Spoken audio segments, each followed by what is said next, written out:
దేవునికి స్తోత్రం. హల్లెలూయా. Praise the lord. ప్రభు పరిశుద్ధ నామానికి మహిమ కలుగును గాక. క్రీస్తునందు పిల్లరా, దేవుడు తన మహాకృపను బట్టి మరొక నూతన ఉదయ కాలంలో వేకువని లేచిన పాద సముఖంలో ఉండి స్తుతించడానికి మనకిచ్చినటువంటి శ్రేష్టమైన సమయాన్ని బట్టి స్తుతులు, కృతజ్ఞతలు ఆయన గణనామానికి చెల్లును గాక.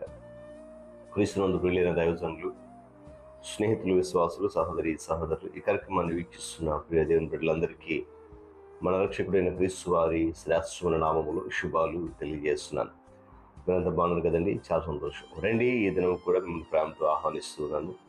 అనుదిన అభివృద్ధి ఉదయకాలపు ధ్యానాలు అనేటువంటి ఈ ఆధ్యాత్మిక కార్యక్రమంలో అదోపాటు పాలిభాగస్లు కండి, వాక్యాన్ని ధ్యానించి దైవాశీర్వాదాలు పొందండి. రెగ్యుల బైబిల్స్ ఉన్నాయా? దర్శించండి. లేని పక్షం చదివే మాట విని గ్రహించండి. వాక్య ధ్యానంలో పాలిభాగస్లు కండి. నేటి దిన ధ్యాన వాక్యంగా మత్తయి సువార్త 26వ అధ్యాయము 57వ వచనం నుండి ఒక మాటను చదువుతూ ఉన్నాను.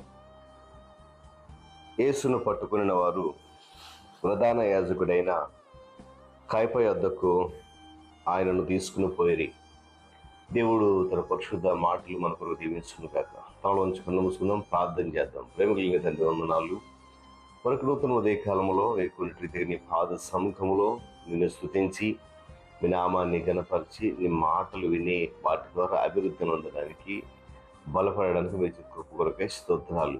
నాయన, నీ సన్నిధి కాంతిలో మమ్మల్ని బలపరిచారు.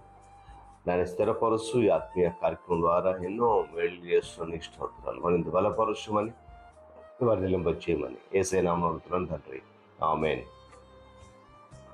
చాలా సంతోషం. పిల్లలు చదవని వాక్య భాగంలో మరొకసారి యేసుక్రీస్తు ప్రభు వారి యొక్క విచారణ దినాన మనం ధ్యానం చేసాం. విచారణకు గురైనటువంటి విమోచకుడు. మొదటి విచారణ అన్నా దగ్గర అయింది.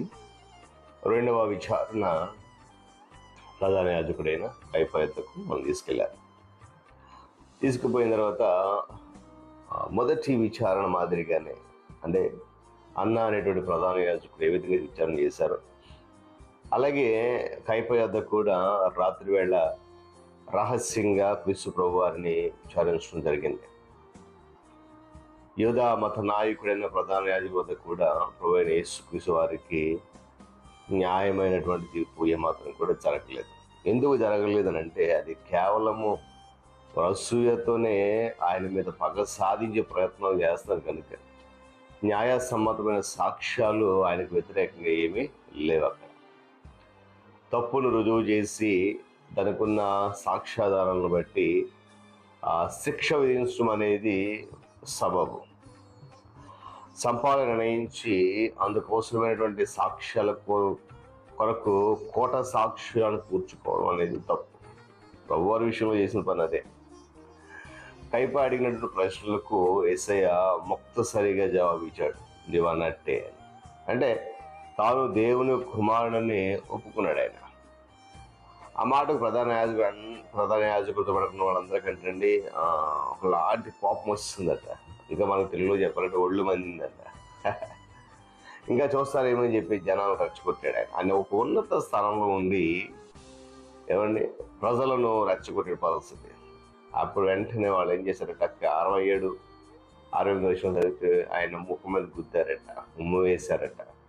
కొంతమంది ఏమో ఆశ్చర్యంతో కొట్టి నిన్ను కొట్టిన వాడెవరో ప్రవచనం.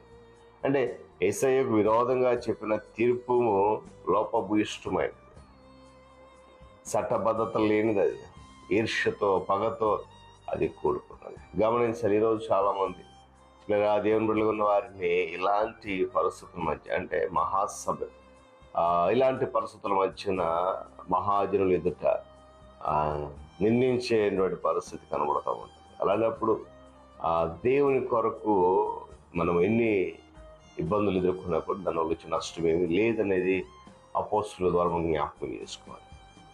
ఇక మూడోది ఏంటంటే, అదే మత్తయి లూకా సువార్త 22:61 ఉంటుంది. 66 మరొక విచారణ స్థలం ఏంటంటే మహాసభ. రాత్రి వేళ రహస్య విచారణ జరిగింది కయప వద్ద. అయిపోయిన తర్వాత రోజు ఉదయం కాగానే ప్రజలు, పెద్దలు, ప్రధాన యాజకులు, శాస్త్రులు సభ కూడి ఆయనను తమ మహాసభలోనికి తీసుకుపోయి మళ్ళా విచారించి మొదలెట్టారట. ఏంటి విచారణ? నువ్వు క్రీస్తువా? నువ్వు క్రీస్తు మాతో చెప్పి అదే ప్రశ్న రిపీటెడ్గా మరలా అదే ప్రశ్న. ఆయన మీద ఒత్తిడి తెచ్చారట.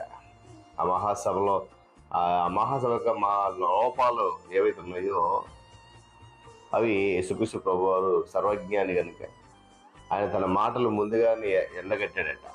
ఎండగట్టి, నేను నిజం చెప్పినా మీరు నమ్మరు సరికదా, నేను మిమ్మల్ని అడిగినా మీరు ఏ జవాబు చెప్పాలని చెప్పేసి తెగేసి చెప్పేశాడంట. అలాగే అంతే కదండి, కొంతమందికి ఏం చెప్పినా వినరు, మన మీద అడిగినా సమాధానం చెప్పి. నేటి దినాల్లో చాలామంది క్రైస్తవ సమాజంలో లోకంలో ఉన్నటువంటి పరిస్థితులన్నీ కూడా అలాగే ఉన్నాయి. పిల్లల అవును నేనే ఆయనని మరీ ఖండితంగా చెప్పాడట ఆయన. ఎందుకంటే నిజం చెప్పాడు. ఎందుకంటే ఆయన ఎప్పుడు కూడా నేను గత దినాన్ని చెప్పాను, ఆయన ఎప్పుడు తాక్కోలేదు అని. యేసుక్రీస్తు ప్రభు వారు మహాసభ అనబడినటువంటి ఈ సభ సన్హెడ్రిన్ సభలుగా పిలువబడుతోంది. ఇది యోధా మతపరమైనటువంటి అత్యున్నత స్థాయి న్యాయస్థానం అంటుంది. ఈ సభలో కూడినటువంటి వారు ఇంచుమించుగా 70 మంది సభ్యులు ఉంటారు. ఇందులో ప్రజలు, పెద్దలు, ప్రజాప్రతినిధులు, ప్రధాన యాజకులు అంటే యువత మరి పెద్దలు, శాస్త్రులు అంటే నిపుణులు ఉంటారు, న్యాయశాస్త్ర నిపుణులు ఉంటారు. ఈ అత్యున్నత న్యాయస్థానం వివాదాస్పదమైన విషయాన్ని వివరంగాను లోతుగాను విచారించలేదు. ఇది కేవలము కంటి తుడుపు లాంటిదే. ఇదివరకు తిరుపులనే కాయపరిచి వాటికి వీరి ముద్ర వేసి ఆయన తనకున్న ఆయాసాన్ని తీర్చుకోవడం ప్రయత్నం చేశాడు. ఎక్కడ ఈ మూడవసారి మొదట అన్న దగ్గరికి వెళ్ళాడు, విచారణకి వెళ్ళాడు, ఆయన న్యాయం జరగలేదు. కైప దగ్గరికి వెళ్ళాడు, తీసుకువెళ్ళారు, న్యాయం జరగలేదు. ఇప్పుడు మహాసభ సన్హెడ్రిన్ సభ నేను చూడండి, ఆయన మీద కేవలము పగతో అసూయతోనే ఆయనను అప్పగించాలి, చంపాలని నిర్ణయం కనుక యువత సమయంలో లేదా ఇవన్నీ కూడా ఆయన కేవలము యోగ్యత లేని మన కొరకు అనుభవించి రోజు ప్రభు కొరకు మనం ఎలాంటి శ్రమను అనుభవించి ఇష్టపడుతున్నామో, ఒకసారి ఎలాంటి విచారణకు గురవుతున్నామో ఆలోచన చేసి ప్రభు కొరకై కనిపెట్టి ఆయన కొరకు నిలబడడానికి ప్రయాసపడదాం. దేవుడి మాటలు మన కొరకు దీవించును.